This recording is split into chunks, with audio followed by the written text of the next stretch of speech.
Hello guys, and welcome back again to the channel. So this is your girl Andy React, and on today's video yet again we are going to be having the people of the Arise TV guys as they take us around the world on the trending happenings in the country. Guys, the studio this morning or afternoon, depending on any time you come across this video, the studio at this moment is hot and hot as Rufai and Dr. Abati, they dig it in, they dig it in, dig it out.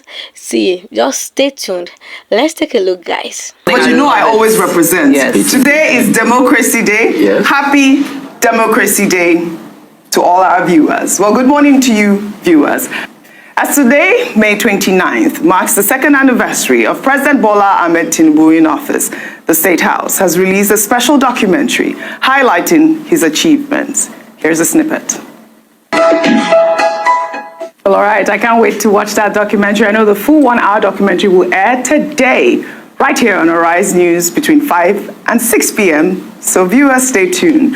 Well, in commemoration of the second anniversary of his administration, the president expressed confidence that the most challenging period in Nigeria is over and that his administration is on course to building a greater, more economically stable nation. Tinubu acknowledged the hardships faced by citizens due to his reforms, but affirmed that the economic reforms are proving effective. According to him, inflation is starting to ease. The fiscal deficit has significantly reduced, and the debt service to revenue ratio has decreased. Tinubu also noted that the upcoming tax reform bills will eliminate multiple taxation, and essential goods and services will be subject to a 0% VAT. Dr. Abati, I heard you this morning, and the most exciting part of that 0% VAT for you was the rent, wasn't it? Wasn't it the rent? Yeah, it was the rent, wasn't it? Yes. But I think it's an important issue. Absolutely. And then, you know, it's just something, anything that will be of benefit to the generality of the people. Absolutely. And the president having made the point that, look, he knows the pain that the people are facing, and that he's committed to ensuring the welfare of the people and ensuring their hope, either it's health or education or rent. You know, people will not pay rent, and he's committed to doing more. Absolutely. I think that's important because many Nigerians will say, well, were you better off in 2015 and now in 2025? Absolutely. So I think that was a very major plank, apart from his outlining all his various achievements. And that's the thing, that's the point. I'd like to actually outline his various achievements. I mean, we did see that on the cover of, This Day Today, I believe also on Punch newspapers and several other newspapers. If we can just pull up that, some of his achievements from the director there. And I believe some of them, if we can see it, he says over 900,000 beneficiaries of presidential loan and grant scheme. He's done over 300,000 beneficiaries of students loan scheme. 300,000, that's a huge number. Over $10 million in FC debt cleared. Over 440 ongoing road projects, including, of course, the 2,700 kilometers superhighways, and also saying that there's been 3.84% GDP growth in quarter 2 of 2024, highest in 3 years. This is a laudable achievement, I will say, for me. But when you see this achievement, I don't know, Nigerians are saying, is this reflective of what we're seeing in the economy at this point? Especially, given that the inflation is soaring, we are seeing it. It's clear, because every day we go to the markets, we see that food prices are going high. Well, on Tuesday, President Bola Ahmed Tinubu arrived in Lagos to host the 50th anniversary of the Economic Community of West African States, commissioned some projects, and observed the Eid al-Kabir prayers. Well, his large convoy was spotted on the 3rd Mainland Bridge. Eliciting reactions. Let's take a look.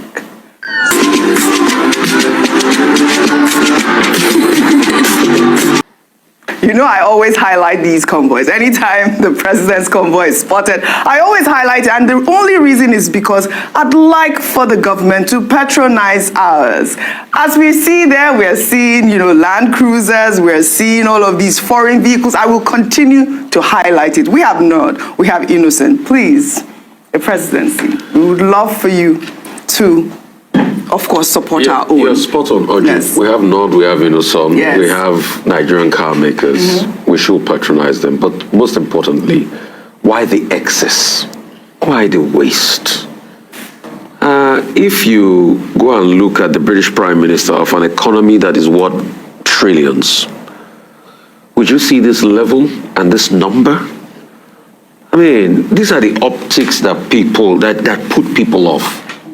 In one breath, we say people are crying, and the next thing, we're having this large convoy. I know some people, defenders of the president, will say, oh, what about America? They have large presidential convoy. Why don't we compare the GDP of Nigeria with that of America and see? So if America does it, should we do it at a time where there's a lot of pain and pain?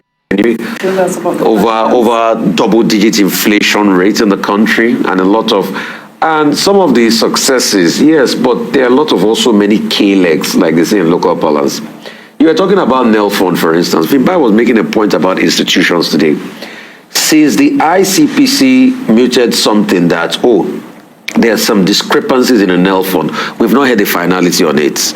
He said about 900,000 people have benefited from humanitarian ministry. The question we should ask them is, where's the end of the investigative case of Beta Edu till today? Where's the accountability? They also talk about the fact that refinery started. Is it the same refinery that started, that we're hearing back and forth, that even the EFCC should be able to ask questions of what 2 billion spent? We heard a statement released by NMPC that will shut down refinery to be able to check it again. Yeah. May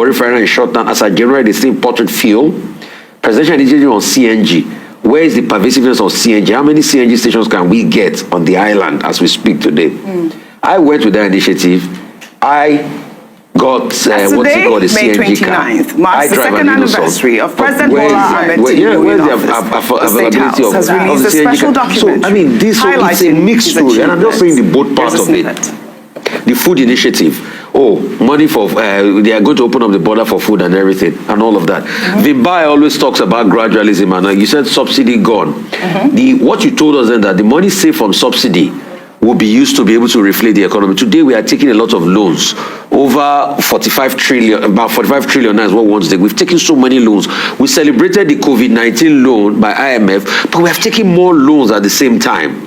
The GDP, the fact that we devalue the currency, the GDP has tanked in about 200. So, you see, I have been vindicated, because even somebody that almost cast aspersions at me the other day, that said, don't say that. The economy has not tanked under President Tinubu.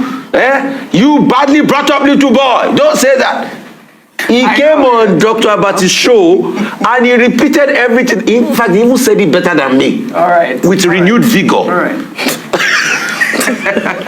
Well, all right. Well, in the meantime, the presidency has clarified President Tinubu's request to the National Assembly regarding Nigeria's 2025-2026 borrowing plan, emphasizing that the president is not seeking a lump sum of $20 billion.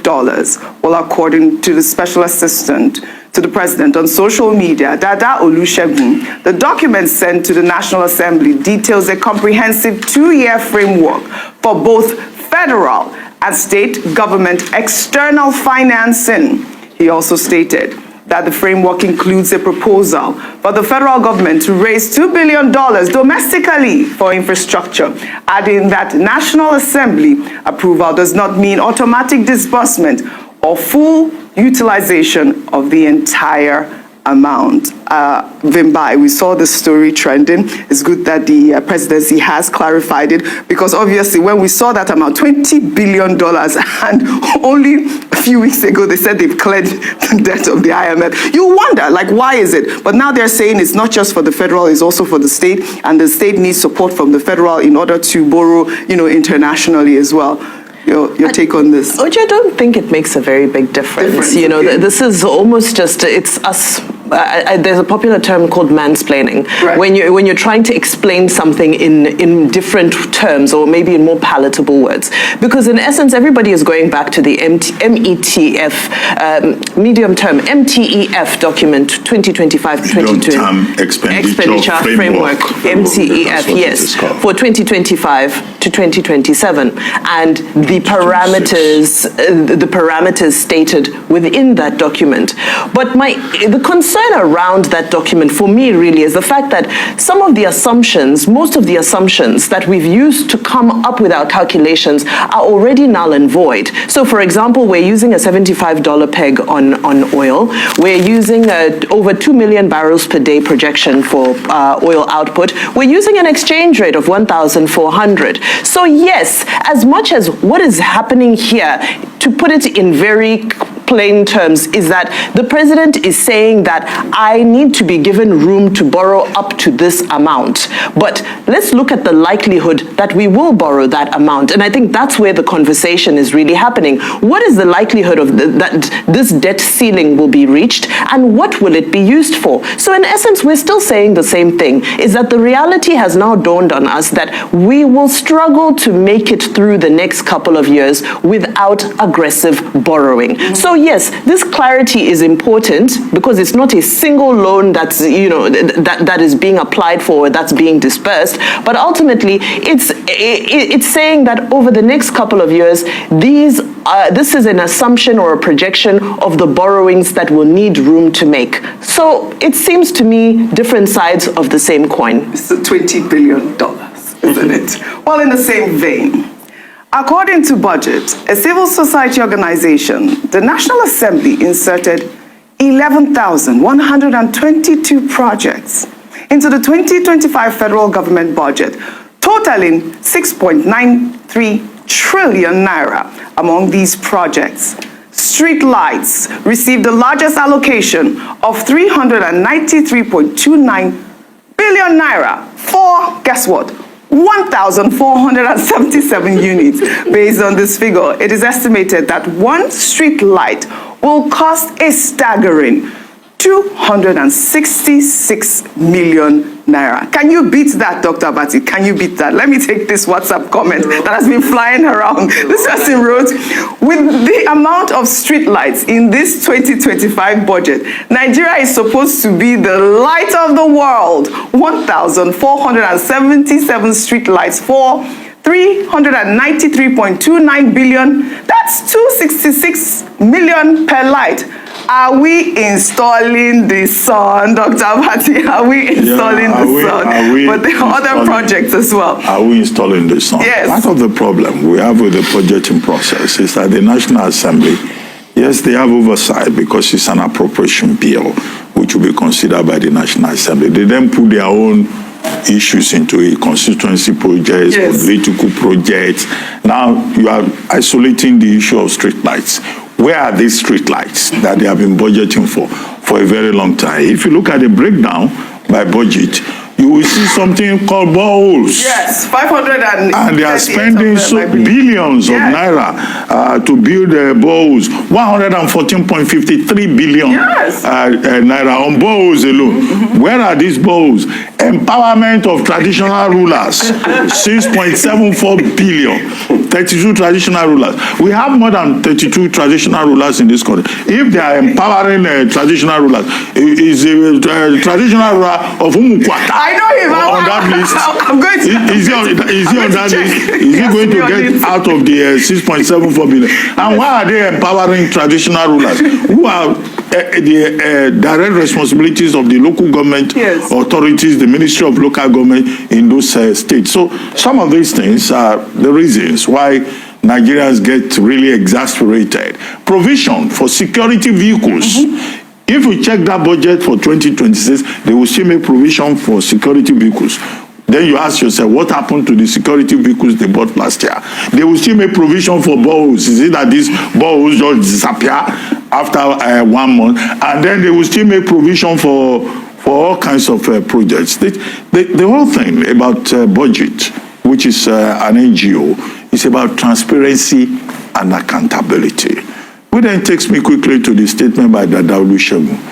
Dada Olusegun is saying simply that the borrowing that government has talked about, up to about 4 trillion naira, is a rolling plan. That's the technical word. Rolling plan 25-26 medium-term expenditure framework. And the Nigerian government haven't paid the money they borrowed for COVID, right? And we celebrated that, although I thought, the propaganda now in retrospect may look unnecessary. Yes. Now they are going. So you agree? No, the propaganda, the optics. The propaganda and the optics. The other argument about economics, I thought that was wrong-guided. But in terms of the optics, okay, you celebrated paying back money, yes, and then shortly after, you are going to borrow another 4 trillion naira. However, the issue, to go back to budget, is about transparency and accountability. Yes. That money, even if you borrow it, they are borrowing from Europe, from Japan, from China, from World Bank, from everywhere. What do you do with the money? Mr. Peter Obi will say, since he likes to discuss economics, we say that borrowing is not the problem. Yeah. It is what you do with the money. Absolutely. If the money is not going to be used to achieve the objectives outlined in President Tinubu's statement today, then it will not serve our purpose. It should serve our purpose. What did Olusegun say? If you borrow, you pay back now. It's a debt. Even the bond, the domestic bonds of $2 billion is a debt. Absolutely. So how will it be managed? How are you accountable to the Nigerian people? And how will you pay back? These are the issues. You also ask them, what are the terms? What are the moratorium? What are the payback period? At what interest rate are they? What is the burden of the debt? What's the burden of the debt? How long are you going to pay it for? These are the things we want to know. Because it's not only the multilateral source like the World Bank, there's Japanese government and all of that. The president explained programmatically that his administration does not intend to increase the debt burden. That even that borrowing will not increase the debt burden. He also addressed the issue. It will increase. Well, that's what he said. 183 trillion. Well, I'm quoting him. If that money comes in. I'm quoting him. I'm reporting what he said. Secondly, on the issue of benchmark, he also addressed that in his statement today. He said, look, they've worked out the details and that nobody needs to panic about the workability of the benchmark of 70. Got from Delta State as well. These students are writing their exams late at night. When we started the show today, we started by doing an assessment of the administration. And in essence, my summary was that economic reform cannot prosper in a vacuum. It needs to be supported by institutional reforms. One of the pillars we looked at was education. And at this point, I think there needs to be some sort of marching order delivered to the Minister of Education, because the issues that have cropped up in this year alone, especially during this examination period, show that there's a state of emergency happening in the education sector that needs to be paid attention to. What is the logistical challenge? Yes, we know we have a huge population, an overwhelming number of children who are most likely going to sit for these exams. But why is it so difficult to come up with logistics that will ensure that these children can write these exams in free and fair and conducive environments? I saw in Ebonyi State, I saw Taraba State. No, it's a widespread thing that we're seeing. It's unfair. What are you saying about the future of these young people? Their mental health, their prospects after this. Even as a graduate, it's already difficult to see what your future looks like. Now you're trying to take this opportunity away for them to further their education. So this needs to be investigated. The same way the issue with JAM was investigated. We're not going to wish this away. I hope the Minister of Education has taken these videos seriously and will now speak to the various people who are responsible for this, so that this can be addressed. And possibly it looks like these students may need to resit for these exams as well, because these are not fair conditions. All right, Dr. The Federal Ministry of Education has already issued a statement to say that this is completely unacceptable, and we agree with the Federal Ministry of Education on that score. What should follow should be a proper investigation of what happened at Unity Secondary School, Asaba, what happened in Ebonyi State, what happened in Taraba, what happened in Okeafa, Senior Comprehensive High School, where students were writing English language examination yesterday up till almost 12 midnight. Yes. Yesterday they had 3 papers. English language, English. The essay at 8 a.m., the comprehension and whatever at 11 a.m., the test of oral English at 3 p.m. But in many of those schools, nobody wrote any examination in English language till 7 p.m. They were using torchlight. They were using flashlight. is unacceptable. And those who are responsible for this should be sanctioned. Yes. They should be punished. In fact, the integrity of that English language exam that was written yesterday has been called into question. Absolutely. And they should cancel that exam and reorganize it, because there's nowhere under the rules, WAEC rules, that says that examinations can be written at midnight. It is unfair to those children. Well said, Dr. Abati.